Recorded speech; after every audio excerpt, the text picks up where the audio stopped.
दोस्तों, 30 मार्च 2025 से लेकर 7 मार्च 2025 तक नवरात्रि के इन पावन दिनों में कलश स्थापना, व्रत पूजा पाठ करना न करना, पर चैत्र नवरात्रि के दिनों में भूलकर भी यह काम मत करना, वरना माता रानी आपसे हो जाएगी, नाराज घर में आएगी। कंगाली और गरीबी। दोस्तों, गुरुजी ने अपनी अभी अभी की ही कथा में बताया है कि नवरात्रि के दिनों में गलती से भी महिलाओं को यह 3 काम नहीं करनी चाहिए। ऊपर से इस बार की नवरात्र पूरे 250 सालों बाद आई है, इसलिए विशेषकर नवरात्रि के इन दिनों में आपको इन कामों को करने की मनाही ही है। अगर कोई भी स्त्री हो या पुरुष बिना जानकारी के इन कामों को करता है तो उससे माता रानी लक्ष्मी रुष्ट हो जाती है और उसे आजीवन निराश रहना पड़ता है। दोस्तों, हमारे हिंदू धर्म में चैत्र माह के शुक्ल पक्ष की प्रतिपदा तिथि को बेहद ही शुभ एवं मंगलकारी बताया गया है, क्योंकि न सिर्फ इस दिन से नवरात्रि के दिन शुरू होते हैं, बल्कि हिंदू नववर्ष भी इसी दिन मनाया जाता है, जिस वजह से देश दुनिया में रहने वाले करोड़ों हिंदू भाई बहनों के लिए यह दिन किसी त्योहार से कम नहीं होता। नवरात्रि के यह 9 दिन माता दुर्गा के साथ साथ भगवान भोलेनाथ एवं भगवान विष्णु जी को समर्पित बताया गया है। यदि कोई भी व्यक्ति नवरात्रि के दिनों में यह 7 काम करता है तो उसके दरवाजे से ही माता लक्ष्मी लौट जाती है। खासकर सुहागन महिलाएं इस बात का विशेष ध्यान रखें, वरना घर में आएगी गरीबी। अगर सुहागिन महिलाएं व्रत रखती हैं तो दोस्तों, आप लोग इस वीडियो को हल्के में ना लेना। इस बार कई वर्षों बाद ऐसा दुर्लभ संयोग बना है कि चैत्र नवरात्रि में माता रानी हाथी पर सवार होकर आ रही हैं, जो कि खुशहाली एवं समृद्धि का सूचक माना जाता है। साथ ही जानेंगे कि इस 9 दिनों में आप कौन से उपाय करें जिससे आपको अपने जीवन में 100% धन की प्राप्ति हो। साथ ही इन 7 गलती के कारण आपको 7 जन्मों तक निर्धन नहीं रहना पड़े। क्योंकि आज का यह वीडियो बहुत ही ज्ञानवर्धक वीडियो साबित होने वाला है, तो आप अपने फायदे के लिए इस वीडियो को अंत तक जरूर देखकर जाइएगा। यदि आज आपने इस वीडियो को बीच बीच में से देखा, काट काट कर देखा, तो जीवन में आपको कभी सफलता हासिल नहीं होगी। वीडियो को ध्यान से देखना। आज की इस वीडियो में आप लोगों को नवरात्रि के दिनों में वह ऐसी कौन सी 7 गलतियां हैं जो आपको नहीं करना चाहिए, एवं इस दिन आपको क्या खाना चाहिए और क्या नहीं खाना चाहिए, जिससे घर परिवार में दोष न लगे, और नवरात्रि के दिनों में किए जाने वाले उपाय भी बताऊंगा, और आपको इस दिन किन किन बातों का ध्यान रखना है, और इसी के साथ इस बार की नवरात्रि पर आपको कौन से 3 काम करने से बचना चाहिए, यह सारी जानकारी हम आपको इस वीडियो में देंगे। इस वीडियो को देखने के बाद आपको कोई और वीडियो देखने की जरूरत नहीं पड़ेगी। तो चलिए दोस्तों, वीडियो में आगे बढ़ते हैं। अगर आप भी चाहते हैं कि माता रानी का आशीर्वाद आप पर सदैव बना रहे, तो वीडियो को लाइक करें, चैनल को सब्सक्राइब करें और कमेंट बॉक्स में जय माता दी जरूर लिख दें। और अपने फायदे के लिए, अपनी गरीबी दूर करने के लिए इस वीडियो को पूरा देख कर जाना, तभी आपको लाभ की प्राप्ति होगी। यदि आज आपने वीडियो को बीच बीच में से देखा, काट काट कर देखा, तो जीवन में आपको कभी सफलता हासिल भी नहीं होगी। दोस्तों, गुरुजी कहते हैं कि मंगलवार, गुरुवार और रविवार के दिन से यदि नवरात्रि प्रारंभ हो तो जितना इस दिन माता लक्ष्मी प्रसन्न हो है, उतना ही 3 काम करने से क्रोधित हो जाती है। धर्मशास्त्र में कुछ कार्यों को करने की मनाही ही होती है, जिसके बारे में शायद कम ही लोग जानते होंगे। दोस्तों, हिंदू धर्म में रविवार का दिन भगवान श्री सूर्य नारायण और जगत जननी जगदम्बा माता दुर्गा का माना गया है। इसीलिए नवरात्रि के दिनों में यदि रविवार का दिन पड़ जाए तो इस दिन घर में सुख समृद्धि के लिए प्रातः उठकर स्वच्छ वस्त्र धारण कर भगवान सूर्य की पूजा उपासना करनी चाहिए, उन्हें जल अर्पित करना चाहिए एवं माता दुर्गा की भी विधिवत पूजा अर्चना करने के साथ ही नवरात्रि के व्रत रखने चाहिए। लेकिन अगर आप अगले 9 दिनों तक यह 7 कार्य करते हैं तो इससे धन का नाश होने की संभावना हमेशा रहती है, क्योंकि नवरात्रि के यह 9 दिन माता रानी के 9 स्वरूपों को समर्पित है, जिनमें माता महालक्ष्मी और महासरस्वती भी हैं। और हर व्यक्ति के घर में माता सरस्वती के साथ माता लक्ष्मी का होना भी बहुत जरूरी होता है, क्योंकि आजकल बिना माता लक्ष्मी की कृपा से जीवन अत्यधिक कष्ट से भरा हो जाता है। इसी के साथ जानते हैं कि नवरात्रि पर आपको क्या करना चाहिए, क्या नहीं करना चाहिए। सबसे पहले तो चलिए भक्तों, आपका ज्यादा समय बर्बाद न करते हुए वीडियो को शुरू करते हैं। देखिए भक्तों, सबसे पहली बात तो यह कि हमारे हिंदू धर्म एवं प्राचीन ग्रंथों में सभी तिथियों में नवरात्रि के इन 9 दिनों को अत्यंत ही पवित्र बताया गया है। में नवरात्रि के दिनों को सर्वश्रेष्ठ माना गया है और चैत्र नवरात्रि तिथि माता दुर्गा को समर्पित है। इन दिनों किए गए उपवास, जप, तप व ध्यान का विशेष महत्व होता है। शास्त्रों में बताया गया है कि चैत्र माह के शुक्ल पक्ष की प्रतिपदा तिथि से नवमी तिथि तक नवरात्रि के व्रत करने से एवं माता की पूजा आराधना करने से जीवन की सभी समस्याओं से मुक्ति मिलती है और व्यक्ति जन्म मृत्यु के बंधन से मुक्त हो जाता है। इन दिनों में यदि दोस्तों माता आप पर प्रसन्न हो गए तो आप मान के चलिए कि आपके जीवन का कायाकल्प हो जाने से कोई नहीं रोक सकता है एवं ऐसे व्यक्ति मरणोपरांत बैकुंठ धाम को प्राप्त होते हैं। शास्त्रों के अनुसार इस अत्यंत ही पुण्य एवं मंगलकारी तिथि पर कुछ ऐसे कार्य हैं जिनको करना वर्जित बताया गया। ऐसा करने से व्यक्ति को जीवन में कई तरह की परेशानियों का सामना करना पड़ता है और माता लक्ष्मी, माता जगदम्बा की नाराजगी का भी सामना करना पड़ता है। आइए जानते हैं कि नवरात्रि के दिनों में ऐसे कौन से कार्य हैं जिनको भूलकर भी नहीं करना चाहिए। देखिए दोस्तों, सबसे पहला जो कार्य है यह तुलसी से जुड़ा हुआ है। नवरात्रि के 9 दिनों में प्रत्येक व्यक्ति को, विशेषकर सुहागन महिलाओं को, माता तुलसी की विशेष रूप से पूजा आराधना करनी चाहिए। उन्हें जल अर्पित करना चाहिए। तुलसी के पौधे में कच्चा दूध चढ़ाना चाहिए एवं शाम के समय यदि संभव हो तो एक घी का दीपक भी तुलसी माता के समक्ष अवश्य ही प्रज्वलित करना चाहिए। लेकिन भूलकर भी किसी भी व्यक्ति को माता दुर्गा को तुलसी के पत्ते नहीं अर्पित करने चाहिए। जी हां दोस्तों, जाने अनजाने में बहुत सारे लोग तुलसी के पत्ते को पवित्र मानकर माता रानी के पूजन में तुलसी पत्ते अर्पित कर देते हैं। लेकिन दोस्तों, शास्त्रों के अनुसार जब माता तुलसी का भगवान विष्णु के शालिग्राम स्वरूप में विवाह हुआ था, तब माता तुलसी मां लक्ष्मी की सौतन बन गई थी, जिस वजह से माता लक्ष्मी या माता दुर्गा की पूजा में तुलसी वर्जित है। कभी भी माता लक्ष्मी को लगाए जाने वाले भोग में तुलसी की पत्र या मंजरी नहीं चढ़ा चाहिए। इसलिए जाने अनजाने में गलती से भी नवरात्रि के दिनों में माता को तुलसी अर्पित न करें। साथ ही साथ माता दुर्गा को दुर्गा भी नहीं चढ़ा चाहिए, क्योंकि माता दुर्गा को सौम्यता और मातृत्व का रूप माना गया है। वहीं दूर्वा घास उग्र और पुरुषत्व से युक्त है। ऐसे में यह दोनों ही एक दूसरे से विपरीत हैं। इसीलिए माता दुर्गा को गलती से भी दुर्वा अर्पित नहीं करनी चाहिए। और इस वीडियो को ज्यादा से ज्यादा शेयर करें ताकि आपके परिवार में भी किसी से ऐसी गलती ना हो जिससे लाभ की जगह आपको हानि का सामना न करना पड़े। चलिए जाएं दूसरी गलती के बारे में, जिसे कि हमें नवरात्रि के दिनों में नहीं करना चाहिए। हमारे धर्मशास्त्र में स्पष्ट लिखा हुआ है कि नवरात्रि के यह 9 दिन माता रानी स्वयं साक्षात हमारे घरों में निवास करती है।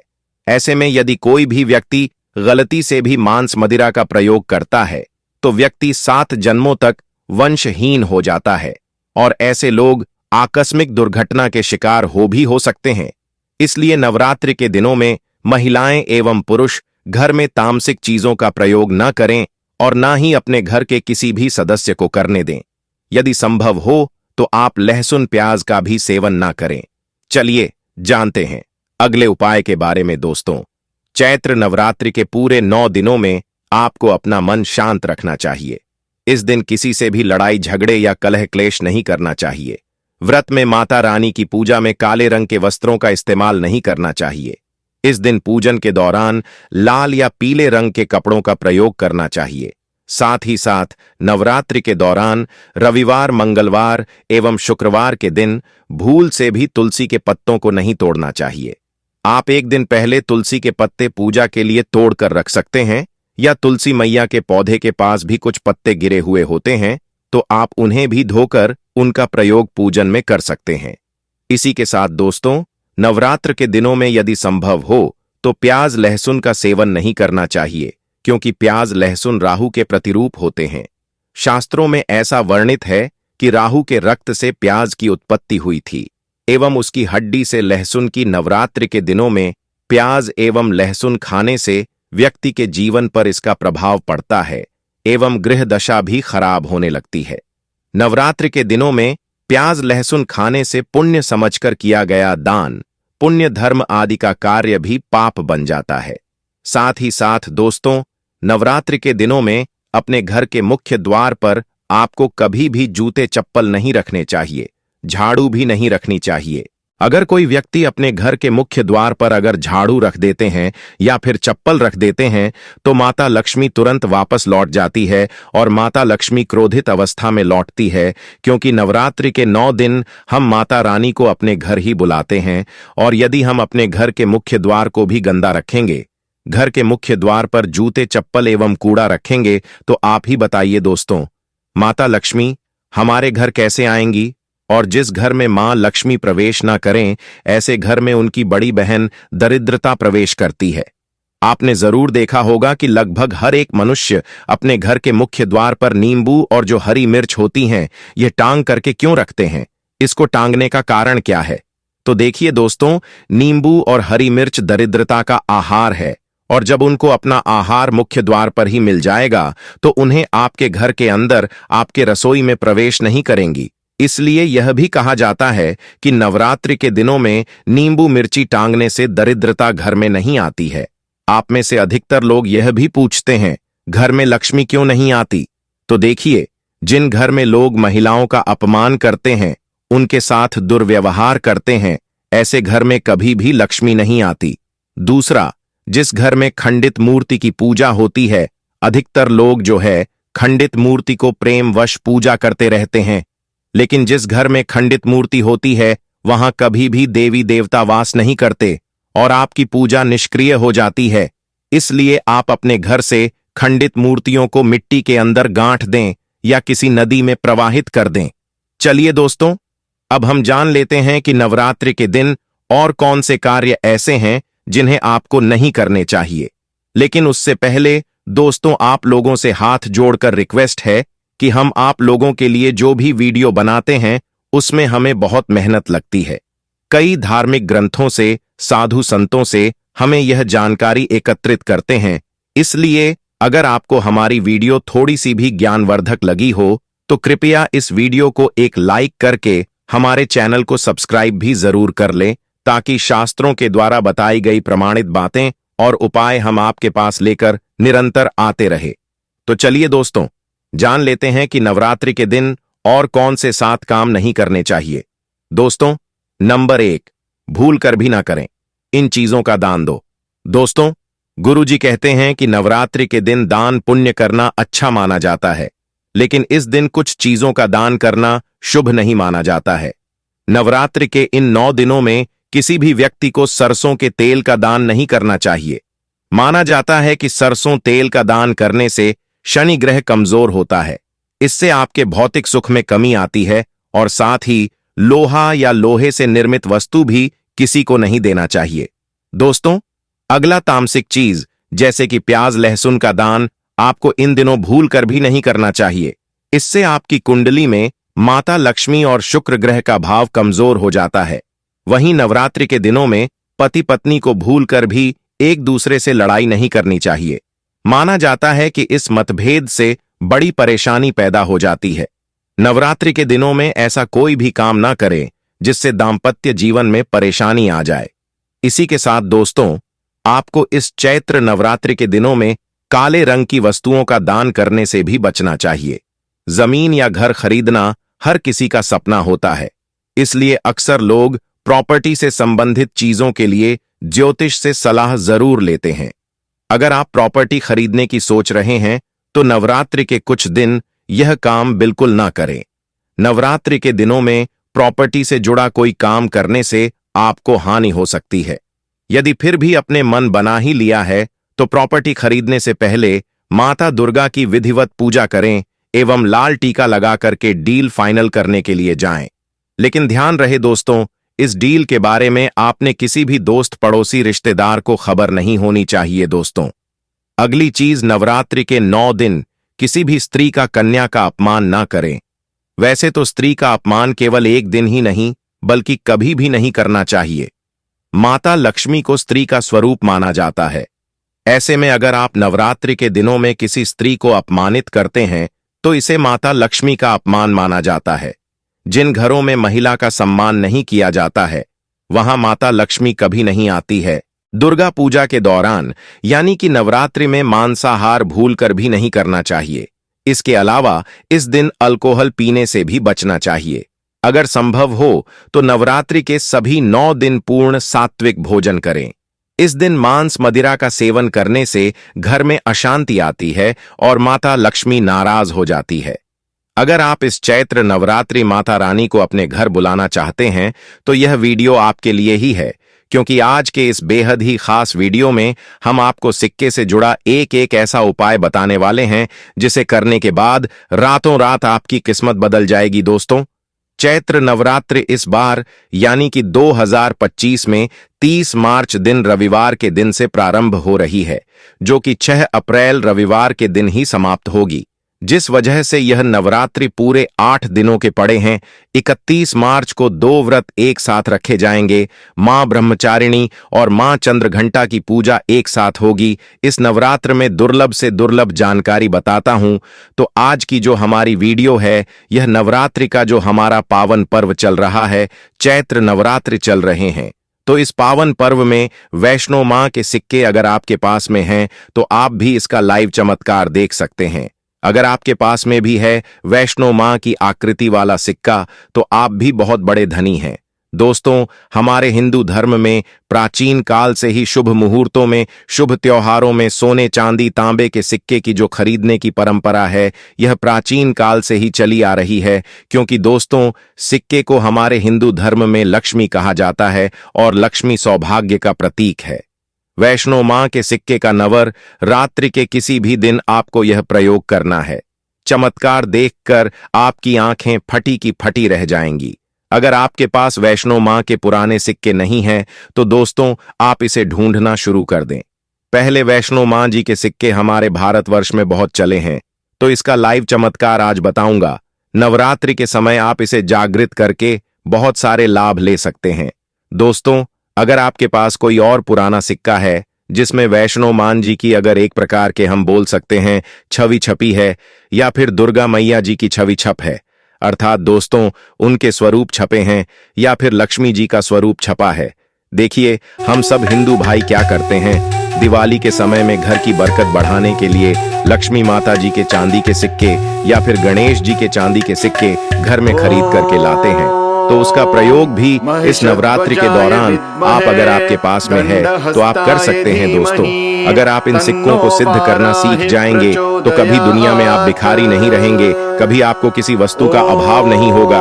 यह कोई साधारण सिक्का नहीं है दोस्तों, ये कुबेर की कुंजी है। इसलिए दोस्तों, आज की इस वीडियो में, क्योंकि नवरात्रि अभी आने वाली है, नवरात्रि के समय में मैं आप लोगों हमारी ओर से नवरात्रि में अच्छी से अच्छी जानकारी देने का प्रयास करता हूं। और दोस्तों, नवरात्रि को जागरण का कहा जाता है, क्योंकि नवरात्रि में देवी मां दुर्गा पृथ्वी लोक पर अपने संपूर्ण शक्ति के साथ हम मानव के कल्याण के लिए एवं जीवों के कल्याण के लिए छोटी 9 कन्या के रूप बन करके आती हैं।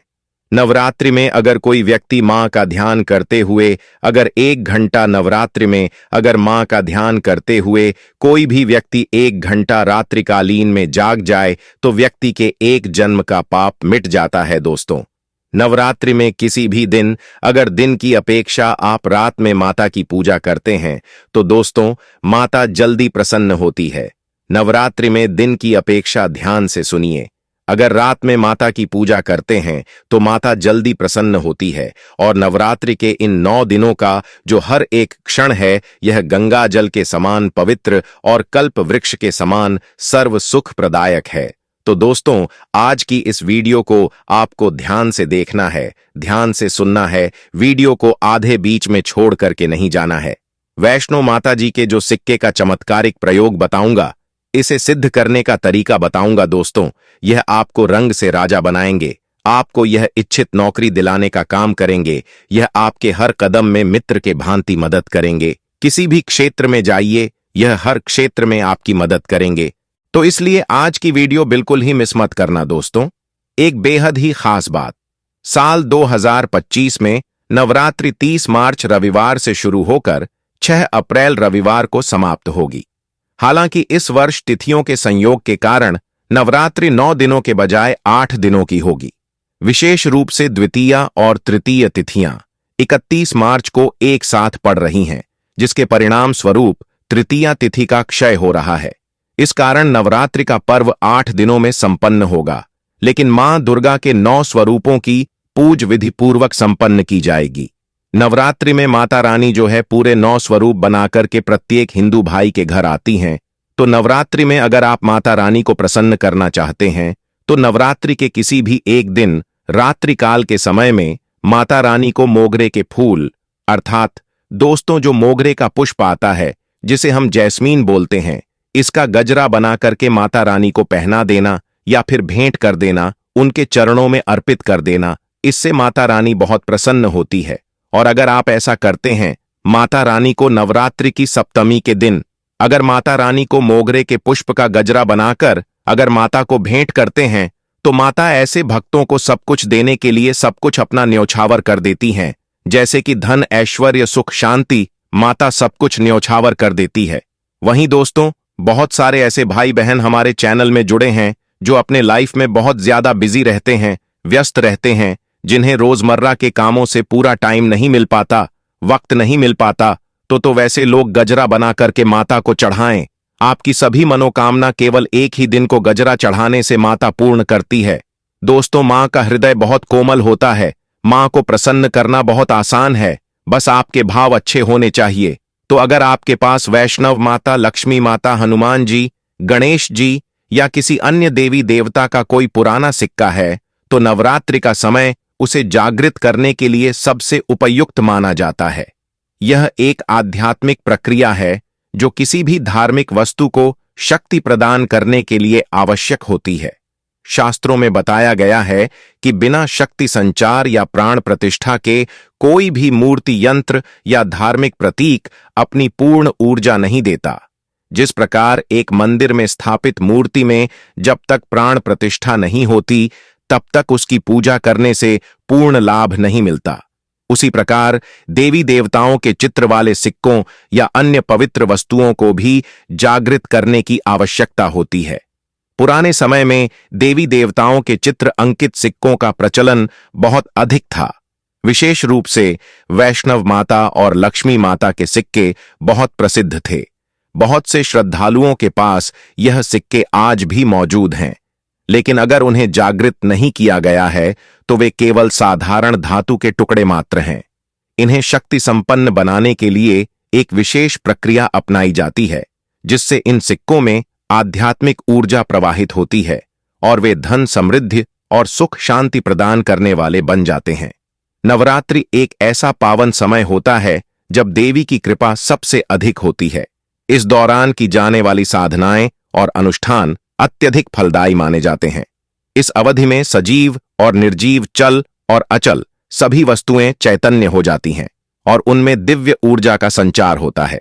इसलिए इस विशेष समय का लाभ उठाकर देवी देवताओं से संबंधित प्रतीकों को जागृत किया जाता है। सिक्के को जागृत करने के लिए किसी जटिल मंत्र या तांत्रिक क्रिया की आवश्यकता नहीं होती, बल्कि एक अत्यंत सरल और प्रभावी विधि को अपनाया जाता है। इस विधि के अनुसार नवरात्रि के पहले दिन इस सिक्के को अखंड ज्योति कलश ओ में रखना होता है। अखंड ज्योति का प्रकाश और उसकी आध्यात्मिक ऊर्जा सिक्के को शक्ति प्रदान करती है। अगर किसी कारणवश इसे नवरात्रि के पहले दिन न रखा जाए तो इसे नवरात्रि के दौरान किसी भी दिन इस प्रक्रिया से गुजारा जा सकता है। अखंड ज्योति के पवित्र प्रभाव से यह सिक्का पूरे 9 दिनों में पूरी तरह जागृत हो जाता है और इसके बाद इसका उपयोग विभिन्न उद्देश्यों जैसे कि धन वृद्धि, व्यापार में सफलता और भौतिक सुखों की प्राप्ति में किया जा सकता है। ऐसा माना जाता है कि जब कोई व्यक्ति जागृत सिक्के को अपने पास रखता है तो उसे धन समृद्धि प्राप्त होने लगती है। यह सिक्का व्यापारिक स्थल, गल्ले, तिजोरी या पूजा स्थान में रखा जाए तो यह अत्यधिक शुभ फल प्रदान करता है। यह भी कहा जाता है कि यदि कोई व्यक्ति इसे अपने पर्स या धन रखने के स्थान पर रखता है तो उसकी आर्थिक स्थिति में सुधार होने लगता है और धन का आगमन लगातार बना रहता है। कुछ लोग इसे घर के मंदिर में भी स्थापित करते हैं और नियमित रूप से इसकी पूजा करते हैं, जिससे इसका प्रभाव और अधिक बढ़ जाता है। नवरात्र के दौरान किया गया यह उपाय अत्यधिक प्रभावशाली होता है, क्योंकि इस समय देवी की कृपा विशेष रूप से प्राप्त होती है।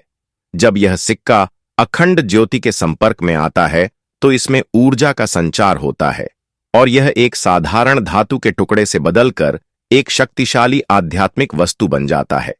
इस जागृत सिक्के का प्रभाव लंबे समय तक बना रहता है और इसे सही विधि से संभाल कर रखा जाए तो यह व्यक्ति के जीवन में सकारात्मक परिवर्तन लाने में सक्षम होता है। यह कोई मिथक नहीं, बल्कि एक आध्यात्मिक सत्य है जिसे अनेक श्रद्धालु अपने जीवन में अपनाकर लाभ प्राप्त कर चुके हैं। अगर किसी व्यक्ति के पास वैष्णो माता, लक्ष्मी माता, हनुमान जी, गणेश जी या किसी अन्य देवी देवता का सिक्का नहीं है तो उसे परेशान होने की आवश्यकता नहीं है। कोई भी पुराना सिक्का जिसमें देवी देवता की आकृति अंकित हो, उसे नवरात्रि के इस विशेष अनुष्ठान के माध्यम से जागृत किया जा सकता है और इससे धन, समृद्धि और ऐश्वर्य की प्राप्ति की जा सकती है। यदि यह उपाय विधिपूर्वक और श्रद्धा के साथ किया जाए तो यह जीवन में सकारात्मक बदलाव लाने में सहायक सिद्ध होता है। नवरात्रि के इस पावन समय का पूरा लाभ उठाए और अपने जीवन में सुख, शांति और समृद्धि को आमंत्रित करें। कई लोगों ने इस उपाय को अपनाकर अपने जीवन में सकारात्मक बदलाव महसूस किया है। ऐसे कई उदाहरण देखने को मिलते हैं जहां श्रद्धालुओं ने अपने व्यवसाय में अचानक वृद्धि देखी, धन संपत्ति में बढ़ोतरी हुई और पारिवारिक जीवन में सुख शांति बनी रही। इस उपाय को करने से न केवल आर्थिक रूप से बल्कि मानसिक और आध्यात्मिक रूप से भी व्यक्ति को लाभ होता है। जिन लोगों को अपने व्यापार में निरंतर घाटा हो रहा हो, धन की तंगी बनी रहती हो या जीवन में किसी भी प्रकार की आर्थिक समस्याएं चल रही हो, वे इस उपाय को नवरात्रि में अवश्य अपनाएं। इस उपाय का सबसे बड़ा लाभ यह है कि इसमें किसी भी कठिन विधि, मंत्र जाप या विशेष पूजा पाठ की आवश्यकता नहीं होती। इसे कोई भी व्यक्ति अपने घर पर आसानी से कर सकता है। बस श्रद्धा और विश्वास के साथ नवरात्रि के दौरान सिक्के को अखंड ज्योति के संपर्क में रखें और नवरात्रि के समापन के बाद इसे अपने धन रखने के स्थान पर स्थापित करें। इसे समय समय पर पवित्र जल से शुद्ध करें और माता रानी से प्रार्थना करें कि यह सिक्का आपके जीवन में धन, सुख और समृद्धि लाने में सहायक बने। ऐसे कई प्रमाण हैं कि जागृत सिक्के का प्रभाव व्यक्ति के जीवन में लंबे समय तक बना रहता है। यदि इसे सही विधि से प्रयोग किया जाए तो यह किसी महंगे रत्न से भी अधिक प्रभावशाली सिद्ध हो सकता है। नवरात्रि एक ऐसा अवसर होता है जब सभी सकारात्मक ऊर्जा एकत्रित होती है और यदि इस समय कोई भी आध्यात्मिक साधना या अनुष्ठान किया जाए तो उसका फल कई गुना अधिक प्राप्त होता है। इसलिए इस अवसर का भरपूर लाभ उठाए और अपने जीवन को सफल और समृद्ध बनाए। अगर आप इस विधि को अपनाते हैं तो यह आवश्यक है कि आप इसमें संपूर्ण श्रद्धा और विश्वास रखें। कोई भी आध्यात्मिक उपाय तभी सफल फल होता है जब उसे सच्चे मन से किया जाए। देवी मां की कृपा से यह सिक्का आपके जीवन में चमत्कारी परिवर्तन ला सकता है और आपको वह सब कुछ प्राप्त हो सकता है जिसकी आपने कामना की है।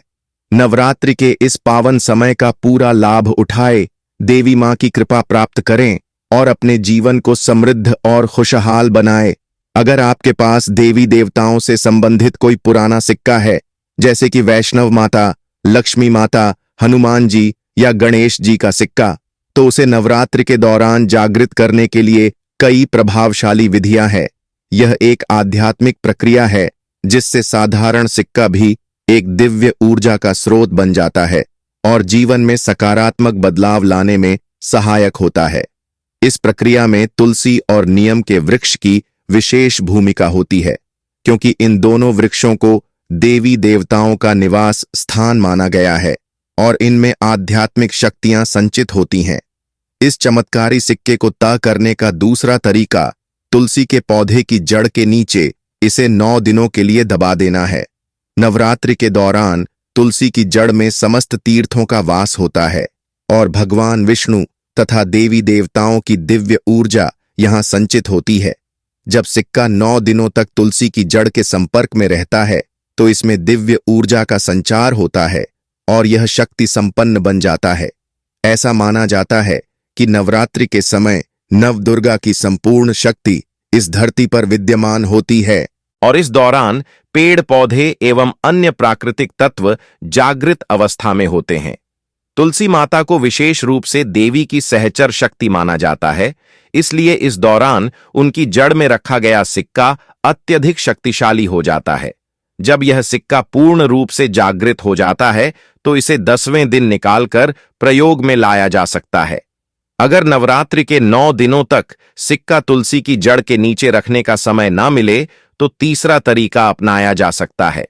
इस विधि में नवरात्रि के किसी भी दिन केवल 24 घंटे के लिए सिक्के को नियम के वृक्ष की जड़ में रखा जाता है। नियम का वृक्ष अत्यंत पवित्र माना जाता है और समस्त देवी शक्तियों का वास इसमें होता है। नवदुर्गा के 9 स्वरूपों से लेकर 51 शक्तिपीठों की समस्त ऊर्जा नियम के वृक्ष में समाहित होती है। माता शीतला का भी स्थान विशेष रूप से नियम के वृक्ष से जुड़ा हुआ माना जाता है, इसलिए इस वृक्ष को नवदुर्गा का प्रतीक कहा जाता है। नवरात्रि के दौरान यदि इस वृक्ष की जड़ में सिक्का रखा जाए तो यह अत्यधिक प्रभावशाली बन जाता है। इसे रखने से पहले वृक्ष के समक्ष प्रार्थना करनी होती है कि देवी नवदुर्गा इस सिक्के को जागृत करें और इसे शक्ति प्रदान करें। सिक्के को मात्र 4 से 5 अंगुल गहराई में हल्के से दबाना होता है और फिर इसे नवरात्रि समाप्त होने से पहले निकाल लेना चाहिए।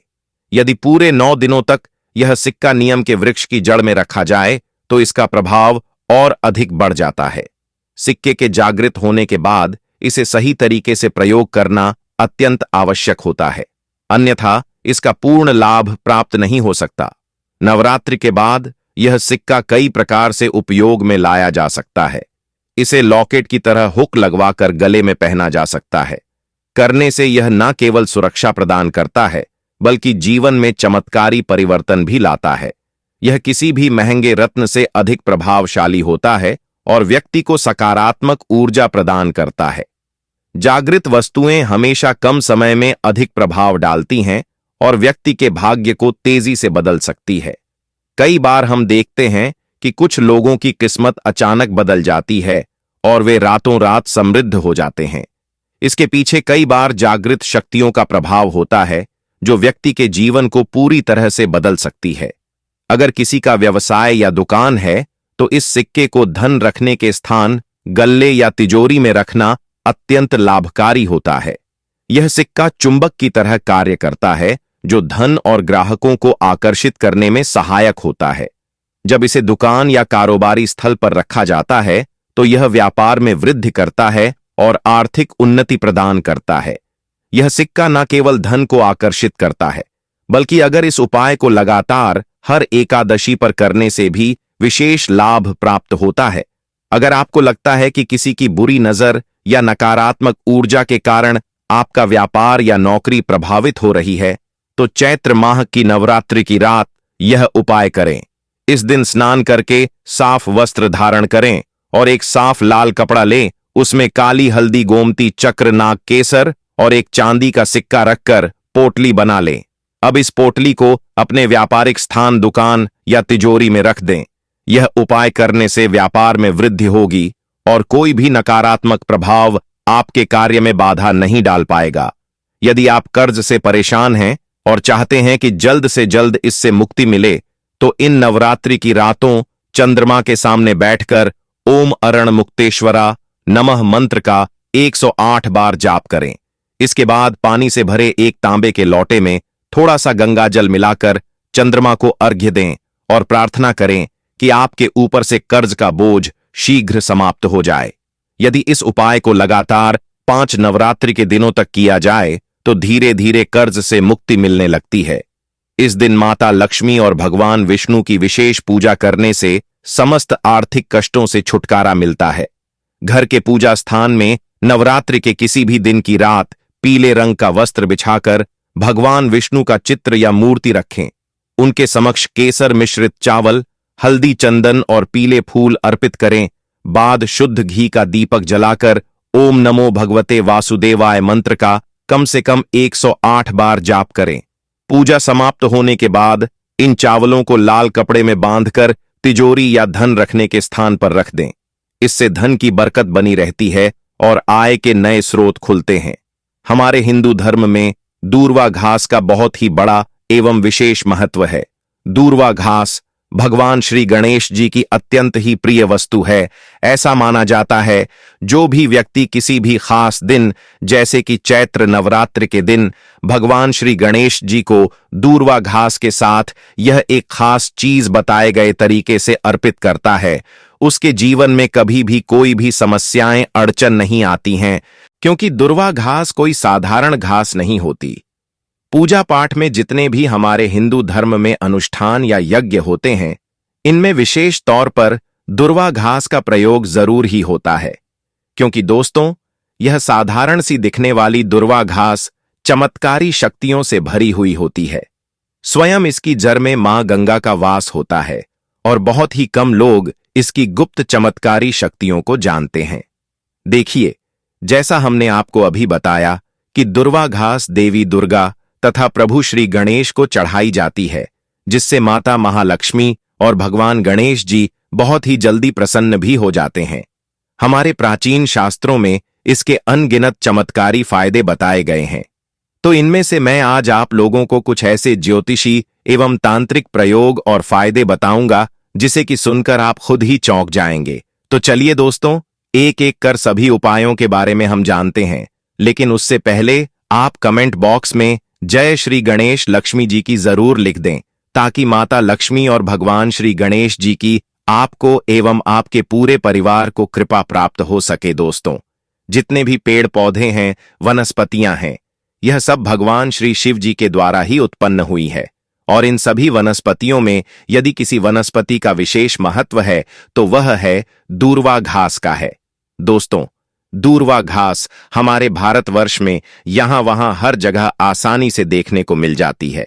ये जो दूर्वा घास है, यह आप अपने घर के आसपास, चाहे आप किसी भी स्टेट में रहते हो, किसी भी राज्य में, किसी भी देश में या किसी भी गांव या शहर में रहते हो, आपको आसानी से कहीं भी देखने को मिल ही जाती है, या मुख्यतः खाली मैदान में यह आसानी से मिल जाती है। और आजकल तो लोग अपने घर की सुंदरता को बढ़ाने के लिए भी इसी घास का प्रयोग करते हैं, और वहीं कुछ लोग आर्टिफिशियल घास का भी प्रयोग करते हैं। लेकिन हम यही कहेंगे कि आप आर्टिफिशियल की तरफ ना जाकर नेचुरल घास को अपने घर के वातावरण में स्थान जरूर दें। यह आपके घर के वातावरण को बिल्कुल ही सुखमय बना देता है। इसके दैवीय शक्तियों का वास आपके घर में बढ़ता चला जाता है। इसके अलौकिक फायदे भी मैं आपको बताऊंगा। इसके बाद मैं आपको इसके ज्योतिष के अनुसार चमत्कारी प्रयोग भी बताऊंगा। यह दोनों ही प्रयोग आपको जानना बेहद जरूरी है। इसके प्रयोग जानने के बाद आप जो है डॉक्टर दवाइयों की तरफ बिल्कुल भी नहीं भाग पाएंगे। आप अपने निजी जीवन में चल रही हर एक प्रकार की परेशानी, हर एक प्रकार के कष्ट को इसी ठीक कर पाएंगे, क्योंकि हमारे हिंदू धर्म में दूर्वा यानी बहुत ही पवित्र और पूजनीय माना गया है। दूर्वा विघ्नहर्ता भगवान गणेश को बेहद प्रिय है। गणेश जी की पूजा अर्चना में इसका इस्तेमाल विशेष रूप से किया जाता है। कहा जाता है कि बिना दूर्वा के भगवान गणेश की पूजा अधूरी मानी जाती है। साथ ही दूर्वा को सदियों से मांगलिक कार्यों में जैसे गृह प्रवेश, मुंडन, विवाह आदि में शामिल किए जाने की परंपरा है। हमारे देश में ऐसा कोई मांगलिक कार्य नहीं है जिसमें हल्दी और दूब की जरूरत ना पड़ती हो। इसके अलावा नवरात्रि के दिनों में भगवान गणेश जी की पूजा के दौरान उनको दूर्वा अर्पित करने से वे बहुत ही शीघ्र प्रसन्न होते हैं और भक्तों की सभी मनोकामनाएं पूरी करते हैं। साथ ही दूर्वा के कुछ उपाय भी बेहद चमत्कारी माने गए हैं।